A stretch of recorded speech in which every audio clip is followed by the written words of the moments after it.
Welcome to The Mothers, a podcast that centers the voices of women from across America whose children were killed by police.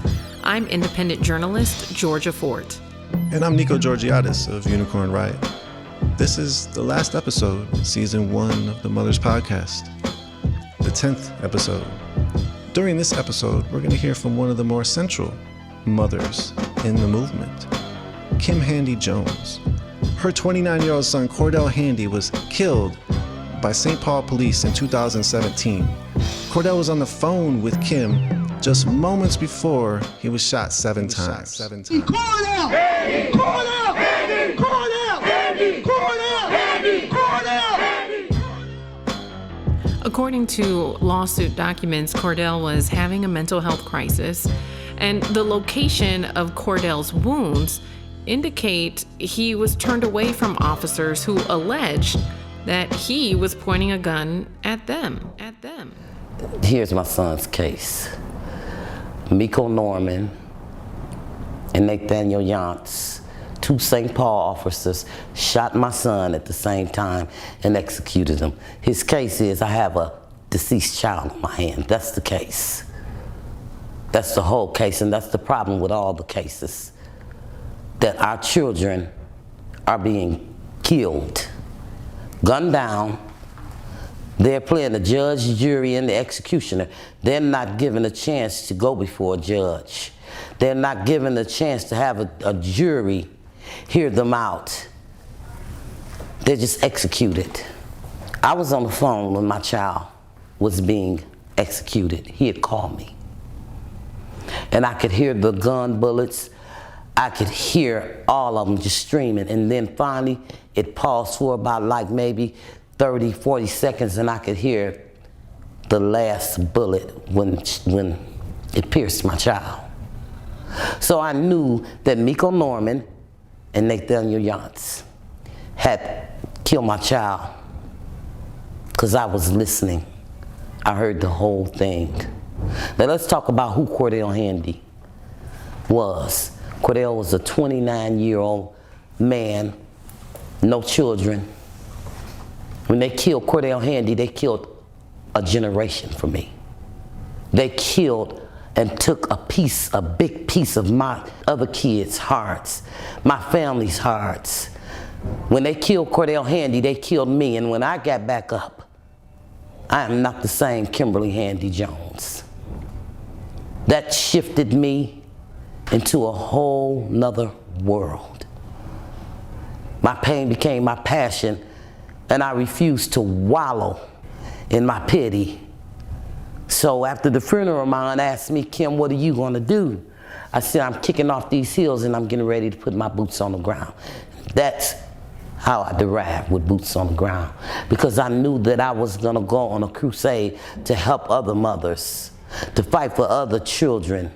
Because I don't want no one to have to suffer what I've suffered, and I don't want their kids to have to be executed like my child was executed. 320, that's 7th and Center right now, laying on the ground. 7th, what was the cross? 320, can you advise of the cross? 320, 10 shots fired!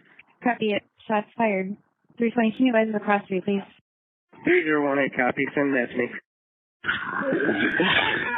Information squad central and west side off of console 1, the air is clear. 389 on 1 and 2, medics are en route. 389, code 4 for medics. 389 copying on 2, code 4 for medics. It's code 4 for medics. Medics, please come in. Copying on 2, code 4 for medics. Go ahead for 320. Squad 320, can you advise if you have the suspect in custody? 320, the scene is code 4 right now. Slow everybody else coming. Copy, the scene is code 4, everyone else can slow it to 27. And 310 Tango, copy you on channel 4 that the suspect is in custody. 910 copy. 910, did you copy? Copy, thank you. 227. 228, we're out on 3. 301, I didn't get the ears. Copy, all squads 10 210 3 for 301. 301, suspect in custody. Pistols on scene here. Everything's good. Copy 301. Suspect is in custody and the pistol is on scene. You know, Kim brings up a really good point about due process. There's so many examples where police officers have been able to detain, de-escalate an armed person who's white. Dylan Roof. He killed how many people in a church? 9 people. Yeah. They give him some Burger King? They brought him to Burger King before bringing him to jail? Recently in Roseville, Minnesota, the same thing. A white man shooting at officers was able to be detained and not harmed in that detention. And this is a situation where we continually see. So why, in so many instances, Georgia, do police continually use fatal force when it comes to a black man? The only thing that I can think of is race and implicit bias, because these officers are going into these situations with a preconceived idea of who this individual is and what they're capable of. In Cordell's case, his girlfriend says that he was following commands that were given by police, and that the gun he had with him was not loaded. She communicated that to police officers. So again, asking this question, why couldn't they detain Cordell? In the same way that we've seen police officers detain so many white men. And again, we asked this question in previous episodes. Why does having a mental health crisis have to be a death sentence? A continual issue. And it's the same question that Cordell's mother, Kim Handy, is asking us to think about as well. Take a listen. A child is suffering from a mental health breakdown, and the police want to be the first responders. I happen to think a lot of times when they respond, it gets instigated more, because that's the first thing a person thinks that's having a mental health crisis. Oh, they coming to get me. They coming to get me. And they freak out even more. They don't need someone standing in front of them that already presents a threat to them. They need someone that can talk them down. Unfortunately, the police don't have what it takes. That's what you can train them on. Train them on that. Train them on how to be empathetic, sympathetic. How not to shoot to kill. But I don't think that's a class that they could ever ace. I don't think it's one they'll ever pass, because a lot of them come out with the intentions of shooting to kill, looking to kill a black, a brown, indigenous person. We're not the threats, they're the threat. And I choose never to ever call them. Never. I heard someone say, you know what? If I was on fire, the police couldn't even throw me water. And that's pretty bad, that people don't want the help. Because you know what that says to me? I'm gonna lose my life anyway, I might as well go on and burn. That's what it says. That speaks volumes to me. And that's about right. What's the chances of me burning up or me getting gunned down? Either way, I'm a dead man or woman. Either way. Because if the fire don't kill me, the bullet will. That's how I equated it to be. So I'm gonna just go through the fire. If Cordell don't get it, shut it down. If Cordell don't get it, shut it down. If Cordell don't get it, shut it down. If Cordell don't get it, shut it down. If Cordell don't get it, shut it down. Now, what do I think about them training the police again? I'm gonna tell you what I think about it. You don't have to train them not to kill white people. Why do we need to train them not to kill black people? We don't need to train them. We don't need to sink no more money into their training. We don't need to do that. What we need to do is weed their tails off the force. That's what we need to do. Because without it, more and more police brutality will happen. People fight on the street. There's no gun. There may be physical altercation between two people, but when the police arrive, somebody's dead, if not both. You're listening to episode 10 of the Mothers Podcast, presented by Unicorn Riot, featuring your host Georgia Ford and myself, Nico Georgiadis. Music in this episode is by DJ Skiz, raps by MC Longshot, recording by Malcolm Wells, and post-production by Different Worlds Music Group. Now, Nico, earlier you mentioned Kim Handy-Jones as a central figure within the community of mothers who have have a child killed by police.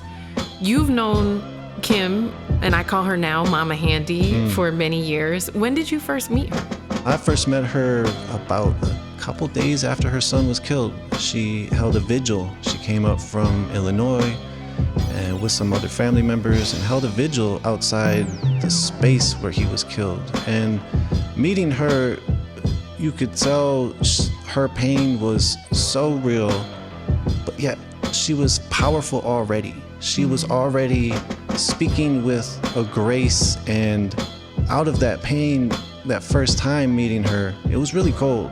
I think even King Demetrius Pendleton actually introduced me to her. He might have met her right before that, and I came on the scene and meet Kim, and I met her, and she was able to speak to us. Originally, she didn't want to speak. She's like, well, what kind of network are you from? That type of thing. So she knew automatically, I think, that some of the times media will portray the police story over the mother's story or over the victim's story. But after Cordell was killed in March, there was a lot of small actions that happened. She would come up from Illinois to join in those actions. A community started to form itself from that.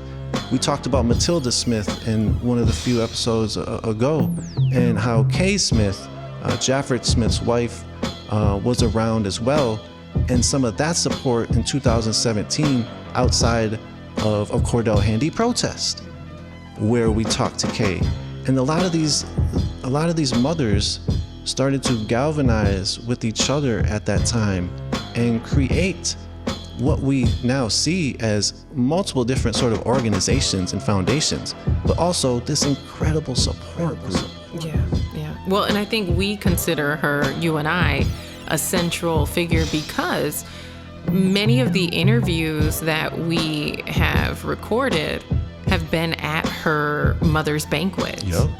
And so for our project, our podcast, our documentary, she's been central because she invited us in as probably the only members of the media to come in and not just share her story or share the story of the banquet that she was putting together for mothers from all across the country, but to also carve out some time to sit down with other mothers who were attending and share their stories. I want you guys to hear from her about this banquet, what it means to her, and why she started it. Take a listen. I felt the need to reach out because I've seen so many mothers silenced by the violence. And I knew that my pain had become purposeful, but I knew that I had a passion to do something, and it looked like God just gave me a vision.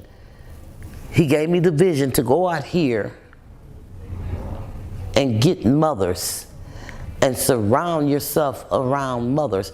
And a lot of them, like we hurt, but a lot of them have no voice.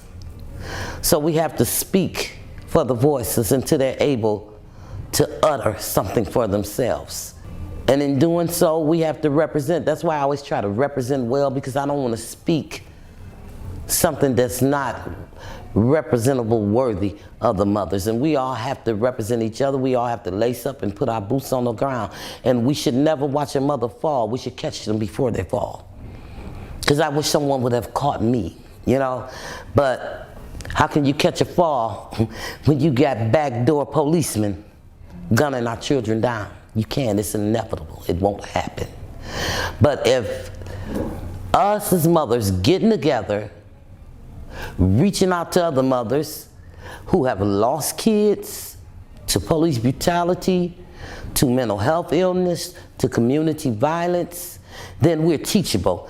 And if someone don't know and they're listening to our story, then they're reachable. Because you may have a child somewhere while you're delivering your message that have lost their life to mental health illness and have taken their life. But it may be someone out in the audience or at an event or a protest that you're speaking at that has these issues at home. They just don't know the signs.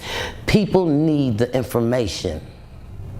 And when you give the information, it causes people to wake up, but it causes them to stay woke.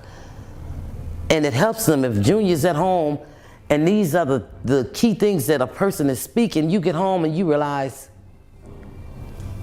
this is it. Maybe you can stop the tragedy before it happens. You know, in this life, I've realized that sometimes you gotta lose to win. I've lost, but I'm winning. And when I think about Cordell, I think about what it is he would want me to do. He would want me to keep pushing on. He would want me to lace up and put my boots on the ground. He would want me to go out here and help other mothers who have lost children. And he would want me to educate other mothers so they don't have to lose a child. I couldn't help but draw the connection to the work that Kimberly Handy-Jones was doing in 2017 to the murder of George Floyd, right? Because think about this. After George Floyd was murdered, Minneapolis became the epicenter of a global movement. That's what they said, right? That this was ground zero for police accountability. But I would argue, based on the reporting that we've done, Minneapolis was the epicenter of a global movement before George Floyd's murder. Because Mama Handy, Kimberly Handy-Jones, was summoning all of these mothers to the city years before George Floyd called out for his mother. Every time I articulate that, and I think it's hard for other people because these banquets that Kimberly Handy-Jones was throwing for mothers it wasn't something that was largely covered by the media. People didn't even know it was happening. You have dozens of mothers whose children were killed by police all across the country coming here to have community, coming here years before George Floyd called out for his mama. And the woman who was at the center of that was Kimberly Handy-Jones. Yet and still, most of this country doesn't even know her son's name. Cordell Handy. I think that looking at Kim and some of the legacy that she's already sort of created here, and as you said, Minneapolis was sort of the epicenter already before that. And even going back, you had Jamar Clark, you had Philando Castile, Twin Cities, it wasn't Minneapolis. But even out of those, the support was from community support groups like Communities United Against Police Brutality and other groups like that, where the moms weren't providing this incredible support group. Then you had, even going back, even 1 year before that, you had Marcus Golden, who was killed, who his aunt plays an integral role in this support groups, Monique Colors Doty. And looking at all the people she started to bring, as you said, from across the country, she continued to hold this banquet for multiple years, and she continues to have it now. And so every year, even during the pandemic, they were figuring out ways to get moms together. And it's not only just a banquet, it's a weekend. And this weekend is intentional. They have groups together where they talk about the trauma that they're going through. They really get into some of their feelings. And as you said, Kim not only wanted to allow us to take part in sharing the story of Cordell, but mostly wanted to allow us to take part in sharing the story of all the moms. Yeah. Like she continuously, even now, you go, I went there last year to the banquet. Go speak to this mom, go speak to that mom. I want you to speak to this mom. I want you to speak to that mom. And she is literally the one who's like, these moms all have a story. They all need to be told. This is for the mothers, the mothers, the mothers. This is for the mothers, the mothers, the mothers. This is for the mothers, the mothers, the mothers. This is for the mothers, the mothers, the lovers. Yeah, this is for the mothers, the ones that really love us, the ones that take care and put no one above us. This is for the mommies, the mamas, the moms, whatever that you call it. Yeah, this is for her scars. This is for her tears, that snatched away years that they'll never get back, cause the system took her kids. And this is for the grannies, the aunties, the sisters, the women in our life who always let her hug and kiss you. Yeah, this is for Lisa, Kim, and Hope, and Tony and Matilda, all the mothers saying no, we ain't giving up, fighting for the souls that are gone. And if right is being quiet, they'll forever be wrong, but only in the eyes of those that don't really care. This for mothers everywhere, trying to make a change there. In the heart of black communities across the land, this is for the mothers that will always take a stand. Yeah, this is for the mothers, the mothers, the mothers. This is for the mothers, the mothers, the mothers. This is for the mothers, the mothers, the mothers. This is for the mothers, the mothers that love us. This is for the mothers, the mothers, the mothers. This is for the mothers, the mothers, the mothers. This is for the mothers, the mothers, the mothers. This is for the mothers, the mothers that love us. That was MC Longshot with The Mothers. The Mothers. Another banger. Thanks, MC Longshot, for that. Another exclusive, as each song in these episodes are exclusive. In addition to the banquet that Kim holds annually that features families from across the country who've lost their children or family members to police violence, her foundation within the banquet also donates headstones to the families who can't afford them. Yeah, I mean, if you could imagine losing your child, how devastating that could be. But on top of that, if you weren't prepared, I mean, and who is prepared for that? Who thinks that they're going to have to bury their own child? Most people think that their children will bury them. And so she has done a lot of work. She does a lot of fundraising and uses that money to help families purchase a headstone. And each of these banquets, how many does she hand out? It's like up to 10 now, where I think last year she gave maybe 2-3 handfuls. And during the banquet, it's literally a portion of the banquet for like maybe a half hour where she will call up names. I don't think some of the times these mothers, these family members, they don't know they're about to get called up and receive a headstone. It's very emotional. It is. And watching their reaction and then watching how, then they're able to go home that weekend after the weekend is done and actually purchase the headstone, or the headstone's already purchased. Yeah. And they get to go home and make it happen. Having a place to remember your lost loved one is very important when you lose a lost loved one. In these instances where these moms, these family members, mothers specifically in these episodes, are grieving the loss of their child, to not have a headstone, to not have an urn, to not have some kind of remembrance to go to has to be incredibly hard. And so Kim knows that. She's given to a lot of these family members that we've talked about. We brought up Monique. She gave to Monique a headstone. Matilda and Kay, we talked about them. And Jaffred Smith, she got a headstone for them. So many. And again, every single year there's several, like 5 to 12 people who receive headstones from Kim Handy's banquet. So just the importance of that. As we've talked about, the importance of having the mothers come together for a weekend, stay in the same hotel, do activities together, do programming together, be intentional about how they're dealing with their trauma. It's incredibly moving. Absolutely. And, this is Kimberly Handy-Jones's way of turning her pain into power. Take a listen at what inspired her to start giving away headstones. I spoke out. And I knew then, when I began to lift my voice and I began to speak, I knew then this is the platform. And I knew that when God appointed me, He anointed me, and He would give me what I need to get the job done.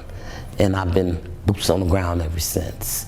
And then I got a vision. I said, what more can I do? So I created the foundation, Cordell Handy and Remembrance of Me Foundation, which gives out headstones to families that cannot afford them. Because every mother and father at the end of the day needs closure. You need to be able to go to that cemetery and know where your child lay. It's hard to sleep at night when your child don't have what they need at a cemetery. It's just grass, and it gives you a sense of peace when there's a headstone. It gives you a sense of closure. It makes you feel like, okay, they're resting because you've completed what you need to do. And any parent would want to complete the task when it comes to their children. From host Nico Georgiadis and Georgia Fort, we thank you for listening to episode 10 of the Mothers Podcast series, produced and presented by Unicorn Riot. You can find all of the episodes at unicornriot.ninja/The Mothers. And to find out more about my work as an independent journalist, head over to my website, georgiafort.com. And you can follow my work, Nico Georgiadis, at Mr. Nico G on social media and nicog.work. Audio recording and engineering by Malcolm Wells. You can find my work at stonywells.com and at stonywells on social media, STONYWELLZ. What up, this is Longshot, and I provided the raps for the Mothers Podcast.